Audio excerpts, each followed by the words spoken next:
1.3 little girls wiser than old people. छोटी लड़कियां बड़े लोगों से अधिक बुद्धिमान। काउंट लेव निकोलेविच टॉलस्टॉय और Leo Tolstoy was one of the greatest authors of all time. Count Lev Nikolaevich Tolstoy and Leo Tolstoy एक बहुत महान लेखक के रूप में सामने आए। He authorized many novels, short stories and philosophical work. उन्होंने बहुत सारे उपन्यास, छोटी कहानियाँ और दार्शनिक विचारों से भरे हुए लेखन कार्य किए। His ideas on non violence had influenced great man like Mahatma Gandhi and Martin Luther king. और वे महात्मा गांधी और मार्टिन लूथर किंग जैसे महान व्यक्तियों से प्रभावित हुए थे और उनका मुख्य उद्देश्य था, उनके विचार थे अहिंसा। Junior Tolstoy road many stories for children. Junior Tolstoy ने बहुत सारी कहानियाँ छोटी छोटी बच्चों के लिए लिखी। This is one of them, however this has a message from grown ups too. और लेकिन ये जो कहानी है ये बड़ों को संदेश देने वाली है।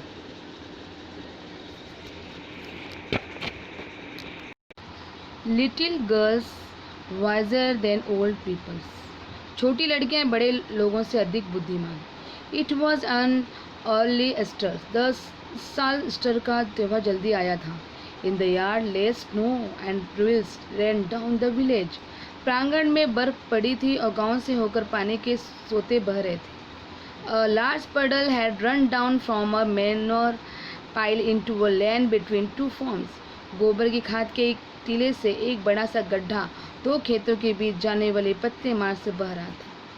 And at these puddles two girls, one older than the other, had met. और गड्ढे पर दो लड़कियां मिली, उनमें से एक दूसरे से बड़ी थी। Both of them had been dressed by their mothers in new clothes. दोनों को उनकी माँ ने नए कपड़े पहनाए थे। The little girls had a blue dress and the Elder a yellow one with a design. छोटी लड़की ने नीली पोशाक पहन रखी थी और बड़ी लड़की ने नक्काशीदार पीली पोशाक। Both had theirs had wrapped in red kerchiefs। दोनों ने अपने अपने सिर पर लाल रुमाल लपेट रखे थे। After prayers in the church the two girls went to the puddle, where they showed their new garments to each others and began to play. Church से प्रार्थना समाप्त होने के बाद दोनों लड़कियां उस गड्ढे के पास आई। उन्होंने एक दूसरे को अपनी अपनी नई पोशाक दिखाई और खेलना शुरू कर दिया। They wanted to splash in the water। वे पानी में छप छप करना चाहती थी। The little girl started to go into the puddle with her shoes on, but the older girl said to her। छोटी लड़की जूते पहने हुए पानी में जाने लगी, पर बड़ी लड़की ने उससे कहा, don't go Malasha, your mothers will scold you. I will take off my shoes and you do this same. मत जाओ मलासा, तुम्हारी माँ तुम पर गुस्सा करेगी और मैं अपने जूते निकालती हूँ, तुम भी वैसा ही करो। द गर्ल्स टूक of their shoes, raised their skirts and walked through the puddle towards each other। लड़कियों ने अपने जूते निकाल दिए, अपने स्कर्ट्स ऊपर उठाए और उस गड्ढे से होकर दूसरे की ओर जाने लगी।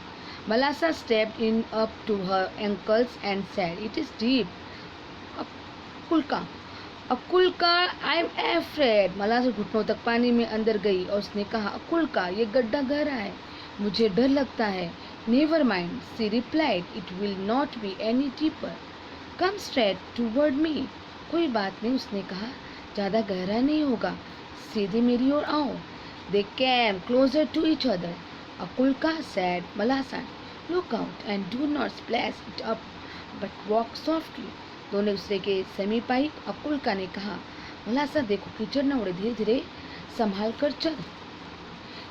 She had barely said that when Malasa plunged her foot into the water and bespattered Akulka's new dress, and not only her dress but also her nose and eyes। उसके बाद पूरी होते होते मलासा ने अपना पैर पानी में पटका और अकुल्का की नई पोशाक को कीचड़ उछाल कर गंदा कर दिया। केवल उसकी पोशाक ही नहीं, उसकी नाक और आँख को भी गंदा कर दिया। When Akulka saw the spots on her breast. She grew angry at Malasa and scolded her and ran after her and wanted to strike her.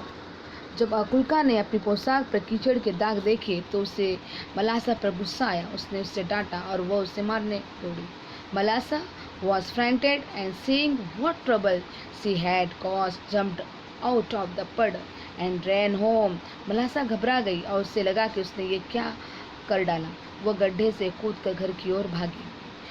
इसके आगे का जो भाग है वो नेक्स्ट वीडियो में दिया जाएगा और इसमें कुछ कठिन शब्द दिए गए हैं, उसको थोड़ा हम पढ़ेंगे. Easter, a Christian festival and holiday that is celebrated in many countries. Easter is always a Sunday. Easter का मतलब होता है रविवार. ये ईसाइयों का एक बहुत बड़ा त्यौहार है और इस दिन छुट्टियां मनाई जाती हैं और बड़े धूमधाम से वो चर्च में जाते हैं और इस त्यौहार को सेलिब्रेट करते हैं. This a small streams of water, मतलब एक तरह से पानी में जो एक तरह से लहरें उठती हैं या उसमें तूफान आता है वो यहाँ पर बताने की कोशिश की गई. पाइल, इसका हीप का मतलब है उसकी गहराई. और एक कठिन शब्द इसमें इंग्लिश में दिया गया है. एक accused one, bad child, a word used in informal speech to show anger. जब कोई क्रोधित हो जाता है या गुस्से में जो शब्द निकलते हैं, bad child, a words used in informal speech to show anger, मतलब गुस्से में अपशब्द निकलना. nape of her neck, the back of the neck, मतलब गले जो गला होता है उसका पीछे का भाग.